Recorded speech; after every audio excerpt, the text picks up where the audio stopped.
Nabi Khidir lalu menarik rambut anak itu dan langsung membunuhnya.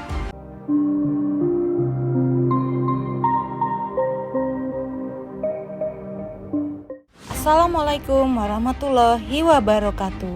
Nabi Khidir adalah salah satu nabi misterius dengan mukjizat ilmu pengetahuan yang begitu luas, yang datang langsung dari Allah Subhanahu wa Ta'ala. Nabi Khidir memiliki kemampuan berjalan secepat kilat. Ini adalah keistimewaan yang diberikan oleh Allah. Karenanya, Nabi Khidir sanggup mengelilingi dunia dengan waktu yang sangat singkat. Beberapa ulama mengungkapkan bahwa seluruh samudra, mulai dari Samudra Hindia, Samudra Atlantik, hingga Samudra Pasifik. Nabi Khidir juga dikenal memiliki kesabaran, ketekunan, dan diceritakan mampu membuat rumput yang kering menjadi hijau kembali hanya dengan duduk di atasnya. Karena itu Nabi ini dinamakan Khidir. Lalu bagaimana Nabi Khidir bisa memiliki ilmu laduni? Apakah benar dengan ilmu ini Nabi Khidir bisa melihat masa depan? Di suatu malam Nabi Khidir bermimpi. Allah Subhanahu wa Ta'ala memerintahkannya untuk melakukan 5 hal besok pagi. Begini bunyi perintah itu. Pertama, makanlah apa yang engkau lihat. Kedua, sembunyikan apa yang engkau temukan. Ketiga, terimalah apa yang datang kepadamu. Keempat, jangan kecewakan yang datang kepadamu. Kelima, larilah engkau dari apa yang engkau temui. Esok harinya, Nabi Khidir bangun dan segera keluar untuk melaksanakan perintah Allah Subhanahu wa Ta'ala. Beberapa kilometer dia berjalan, Nabi Khidir bertemu dengan sebuah bukit. Ia lalu merasa bingung karena perintah pertama dari Allah ialah makanlah apa yang engkau temui. Akhirnya beliau berkata, diperintahkan untuk memakan apa yang aku temui. Tapi ini sungguh mustahil memakan bukit. Nabi Khidir tetap berjalan mendekati bukit itu. Semakin ia dekati bukit itu, dengan lapang hati, terjadilah keajaiban. Bukit tersebut semakin lama semakin mengecil. Bukit yang tadinya luas, mengecil hingga hanya menjadi sebesar roti. Kemudian ia pun segera mengambilnya dengan tangan dan memakannya. Terasa begitu enak roti itu.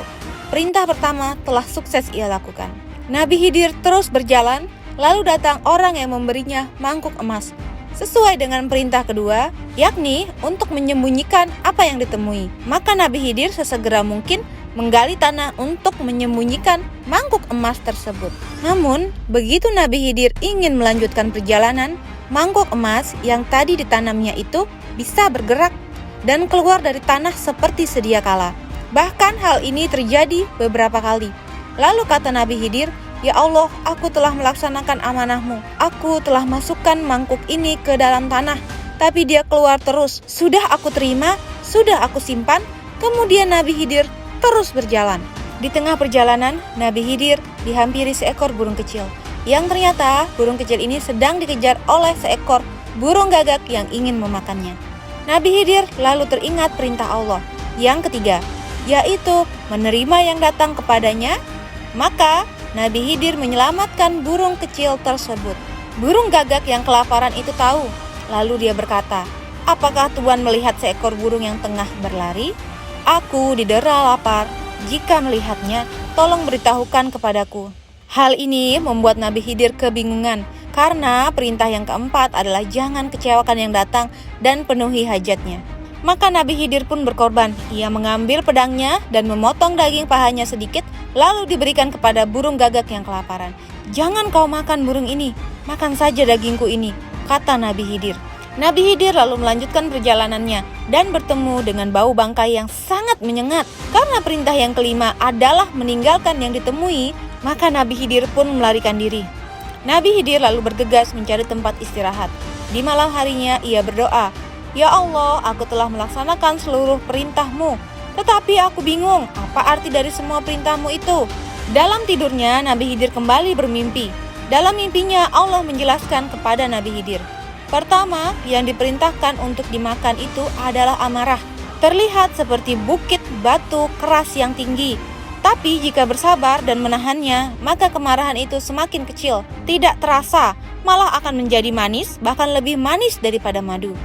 Sedangkan mangkuk emas merupakan lambang kebaikan. Meski disembunyikan seperti apapun, dia akan tetap terlihat. Ketiga, burung kecil merupakan lambang amanah yang harus diterima dan jangan dikhianati. Keempat, jika ada orang yang datang dan meminta kepadamu, berikanlah meski engkau membutuhkannya.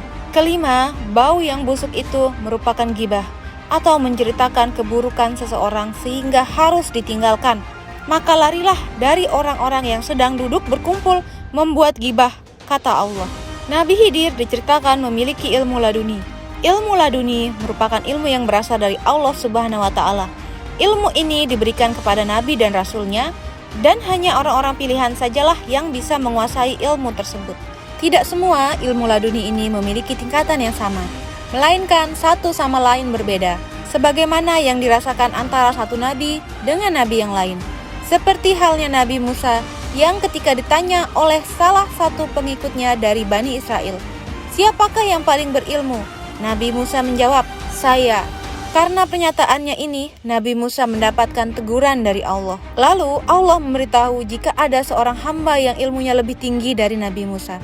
Nabi Musa pun memohon, "Bagaimana caranya aku bisa bertemu dengannya? Di mana aku bisa belajar dengannya? Di mana aku bisa bertemu dengannya?" Allah akhirnya mengabulkan permintaan Nabi Musa. Saat Nabi Musa bertemu dengan Nabi Khidir, ia memohon untuk berguru kepadanya. Akan tetapi Nabi Khidir menjawab, jika Nabi Musa tidak akan mungkin mampu bertahan dengannya. Nabi Khidir berkata, "Wahai Musa, aku ini mengetahui satu ilmu dari Allah yang hanya diajarkan kepadaku saja. Kamu tidak mengetahuinya, begitu juga sebaliknya. Kau juga diajarkan Allah ilmu yang hanya diajarkan kepada kau saja, dan aku juga tidak mengetahuinya." Namun, Nabi Musa tetap pada keinginannya untuk berguru pada Nabi Khidir. Nabi Khidir lalu memberikan syarat, "Kau boleh ikut denganku, tetapi jangan pernah kau bertanya sebelum aku menjelaskan." Nabi Musa menyetujuinya dan mereka lalu memulai perjalanan. Mereka menaiki perahu, namun di perjalanan Nabi Khidir melubangi perahu itu. Nabi Musa tidak kuasa untuk menahan diri dan bertanya, "Wahai Khidir, apa yang kau lakukan? Tukang perahu ini sudah mengantar kita menyeberang tanpa meminta imbalan, tapi kau melubangi perahunya." Nabi Khidir menegur Nabi Musa untuk mengingat janjinya, tidak bertanya sebelum dijelaskan. Perjalanan berlanjut.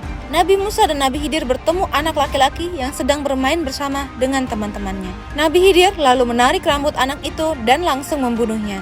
Nabi Musa kaget dan langsung bertanya, "Mengapa kamu membunuh jiwa yang bersih, Khidir?" Mendengar itu, Nabi Khidir kembali menegur dan mengingat janji Nabi Musa. Nabi Musa pun meminta maaf dan berkata, "Baiklah, setelah ini jika aku bertanya kepadamu lagi, janganlah kau menyertaiku untuk ikut denganmu lagi." Mereka lanjut berjalan, dan ketika sampai di suatu wilayah, mereka kelelahan dan hendak meminta makanan. Hanya saja sikap penduduk sekitar begitu dingin, tidak bersahabat dan tidak menerima kedatangan mereka. Kemudian Nabi Khidir melihat suatu rumah yang akan roboh. Ia memperbaiki rumah itu. Nabi Musa lalu berkata, "Jika kau mau, Khidir, kau bisa mengambil upah untuk itu." Dari situlah Nabi Musa tidak bisa lagi mengikuti perjalanan bersama Nabi Khidir dan berguru kepadanya. Nabi Khidir berkata, "Inilah perpisahan antara aku dan kamu." Nabi Khidir lalu memberikan penjelasan atas perbuatan yang dia lakukan sebelumnya. Kenapa Nabi Khidir melubangi perahu yang mereka tumpangi? Pemilik perahu adalah orang miskin. Jika perahu sempat berjalan ke tengah laut, maka kapalnya akan dirampok dan dizolimi oleh raja. Kedua, Nabi Khidir menjelaskan, jika anak yang ia bunuh adalah anak dari orang tua yang soleh, dan ditakutkan anak inilah yang akan membawa orang tuanya ke dalam neraka. Jadi aku berharap kepada Allah agar Allah ganti dengan anak yang lebih baik. Ketiga, rumah yang diperbaiki Nabi Khidir adalah rumah milik anak yatim yang masih kecil. Kedua orang tuanya soleh. Di bawah rumah itu terdapat harta peninggalan dari ayahnya. Anak itu belum bisa merawat harta tersebut. Jika rumah itu roboh, maka orang lain akan tahu bahwa di rumah itu ada harta dan merampasnya. Itulah sebabnya Nabi Khidir memperbaiki rumah tersebut, agar kelak ketika anak itu sudah dewasa, dapat mempergunakan harta tersebut. Inilah ilmu laduni yang hanya Nabi Khidir yang memilikinya. Lalu apakah benar jika Nabi Khidir masih hidup sampai saat ini? Pendapat ini sudah terbantahkan oleh sejumlah ayat Al-Quran hingga hadis. Salah satunya dijelaskan dalam surah Al-Anbiya ayat 34 yang berbunyi, "Kami tidak menjadikan keabadian bagi seorang manusia pun sebelum engkau Nabi Muhammad. Maka jika engkau wafat, apakah mereka akan kekal? Waalaikumsalam warahmatullahi wabarakatuh.